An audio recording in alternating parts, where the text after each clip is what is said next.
Here we are in Israel, standing in a small park situated just off the modern highway that connects Tel Aviv on the Mediterranean to Jerusalem in the hill country. The little path on which we are walking holds the key to the 1948 War of Independence. Join us as we tell this story on Root Source Tours.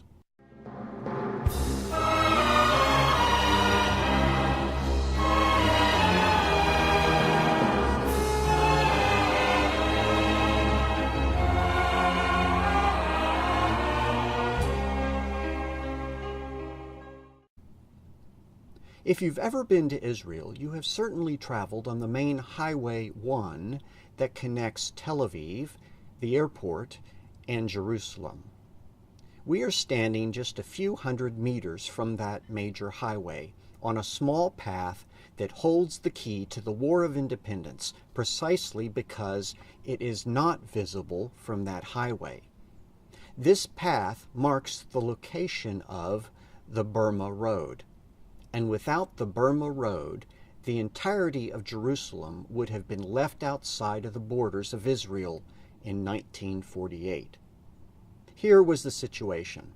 After declaring its independence in Tel Aviv on May 14, 1948, Israel's first thought was mere survival. But after the miraculous events that frustrated the Arab attempts to overrun the newfound state and crush the fledgling Jewish army, the Haganah, Israel began to turn its attention to the crisis in Jerusalem. The supply lines from Tel Aviv to Jerusalem had already been cut off in early 1948, months before the Declaration of Independence. By the time the full-scale war started, the situation was desperate. The Arabs attacked, and the Jews were driven outside of the walls of the old city, but not outside of Jerusalem altogether. Israel responded by trying to retake the road to Jerusalem to bring desperately needed supplies to the Jerusalem Jews. But the Arab League stood in the way. They had put their best forces at the strategic location of Latrun. Latrun guards the entrance to the canyon in which the main road had always run, even back to ancient times. Latrun was on a hill overlooking the surrounding countryside in all directions, and there were very few protecting trees to provide cover for advancing forces. The only way to take the fort was out in the open. The Haganah attacked and failed. They attacked again and failed.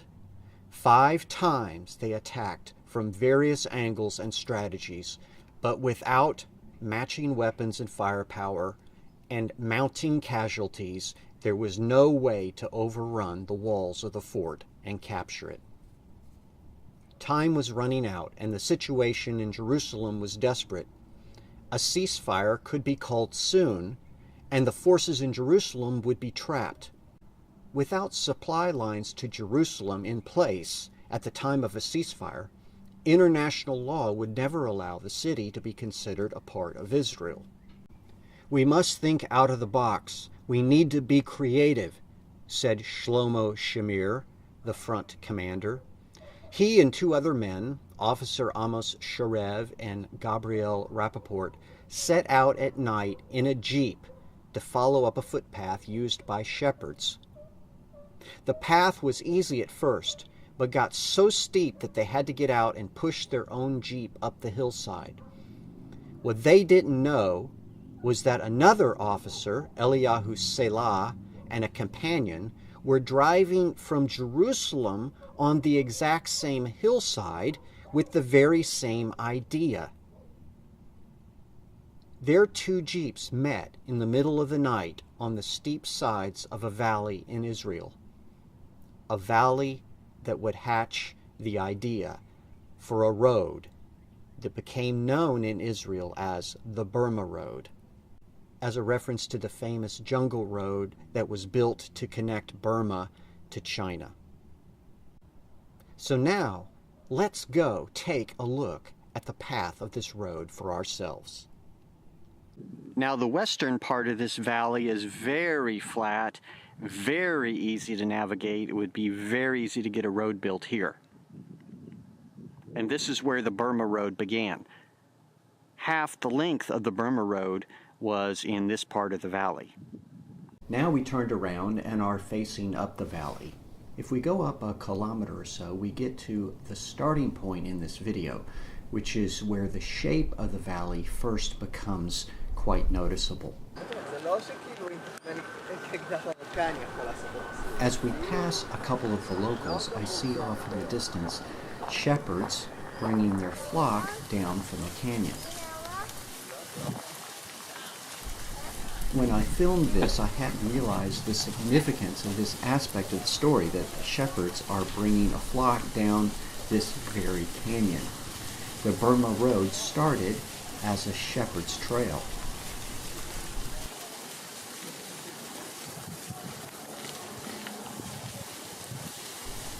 They're Arab Israelis. I decided not to point my camera at them since I don't know if they would appreciate it or not. Shalom. Salam.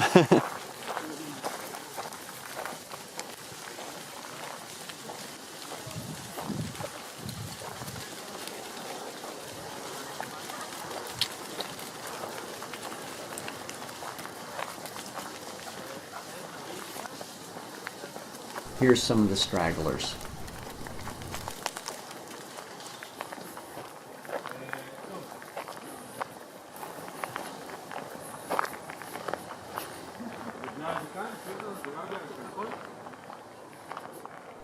If we continue up the trail, it looks like this. And then an incline begins. I realized at this point I'm not going to be able to film very much down in the bottom of this valley. So I shift myself over to a side road on the right and begin walking up that road to get a better perspective of the valley below. Now we have ascended about a mile up the valley, and if we turn around and look back, we start to get a sense of the gradual ascent of the road. In this view, as we look west towards Tel Aviv, we can begin to see two valleys side by side. Highway number 1 runs on the right, and you can see that as Highway 1 exits the hill country, over there would be Latrun standing guard at the entrance of the valley. Meanwhile, the Burma Road is being built in this valley here on the left, our valley. Let's continue with the narration because steeper inclines are coming soon. You can hear me trying to catch my breath as I narrate. Your first clue is the modern road, which is built alongside the canyon today. The modern road, of course, is built with heavy machinery, and that wasn't available back in 1948. But you can see that the slope here is fairly slight. Now let's go over and look at the actual valley where the road was built. Here we are peering down into the Burma Valley, and you can see the slope really isn't so great. And now even our modern road that is already climbing begins its steepest ascent in this part of the valley. Here is a close-up of this part of the road. This valley gets very difficult once you get up into this part of it. So we've hiked about 20-25 minutes up from the road, and take a look. Let's zoom in, see if you can get a sense of this. So effectively, this valley acts like a box canyon. No way out. Now, while someone could scramble up the slope here, It was not possible for large equipment to get up a slope so steep. And indeed, what was needed for the Israelis was a road to Jerusalem that could carry supplies. And besides that, you really needed to be able to bring up armored equipment and, protection, as well as all manner of goods. So it really needed to be a quality road. So the trick in this whole endeavor was how to get up to the ridge. Once you get up to that ridge, you are fairly flat for the rest of the way, and you can actually join in on Highway 1 a mile or so up the road. But the point is, you've got to get out of this box canyon. So what was the solution? The solution was a switchback. But they had no equipment to build one. They had shovels. They had people. So in the middle of the night, people began to try to build a switchback such that equipment could make the turn and turn up. And this is the switchback. Do you see it against the side of the hill? You can, let me zoom in here, go to the end of this box canyon. Can you make out a subtle slope there? There's still the remains of part of that switchback back from 1948. It was very rough, it was makeshift, but it got the job done. All right, well, there is one more thing to point out here, and that is the second switchback. As you head up in this slope, if you look about here, you can see a turn and a movement now over to the right where it continues on up the slope. And I found in editing, I didn't notice it when I was there, but in editing I noticed a third switchback right here that would have taken the vehicles on up to the top of the slope. Why did they traverse the slope there? Because they didn't want to be seen from Latrun.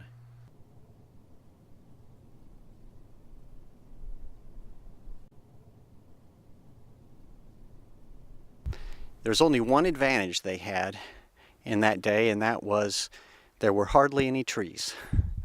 So they just had to deal with the rocks. Notice that there's a place along the switchback where it's actually caved in since, and yeah, that road would no longer be usable today. But see, that slope is gentle enough that doubling back, they would have a chance to get equipment up there. This whole story is told in a full-length motion picture from many years ago called Cast a Giant Shadow. It tells the whole story. Also tells some of the stories of the personal lives of the leaders, and it is true. It was amazing to me when I saw the film how accurate it was with respect to this road, with respect to the switchback, and indeed the things that happened to the central characters, while it seems to me that some of the details were protected a little bit, but the basic truths are all there in terms of the story. You know, I don't think everything has to be turned into a lesson, but I see a lesson in this valley. Now think about it. This valley stood here just as long as the valley next to it. Yet the valley just to the north was the main road that carried people from the sea to Jerusalem from time immemorial. This valley would be the valley for shepherds. That's it. Have you ever been outshadowed, overshadowed, overwhelmed by somebody else in your life? Like maybe a sibling? You know, this valley was completely overlooked, and yet God knew that one day this valley would be the reason that Israel was formed with West Jerusalem. They were on a race against the clock. There was a ceasefire coming. If they didn't establish a roadway, an approved roadway, a real roadway between Jerusalem and Tel Aviv, there would be no Jerusalem in Israel. It didn't matter if there were Jews there. That was the rule. So they had to find a way to connect to Jerusalem. And the Arabs were going to make sure that Latrun was not overwhelmed. So this valley finally got its day. It bided its time. It did what it needed to do. It provided a place for sheep and for the occasional lost wanderer. But one day, it would be the key. So that's the lesson, I think.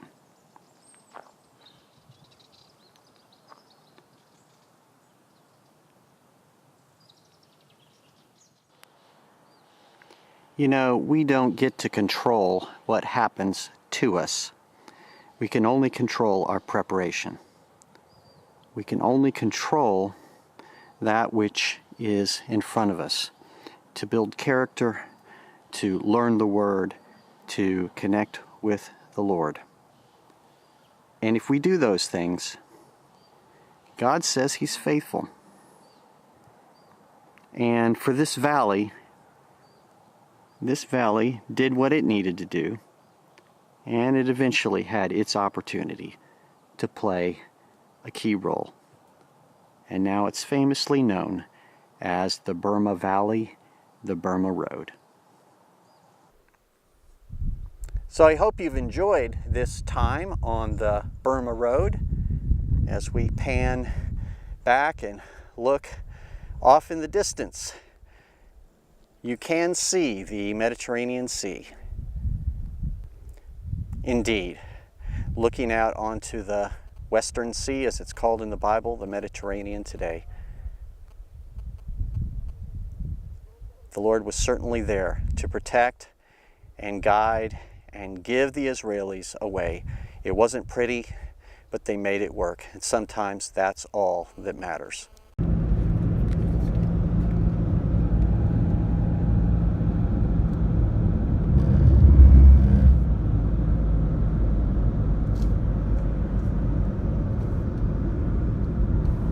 This is Bob Odell from Root Source saying, I hope you enjoyed this and will join us next time on another Root Source Tours episode. Until then, Shalom.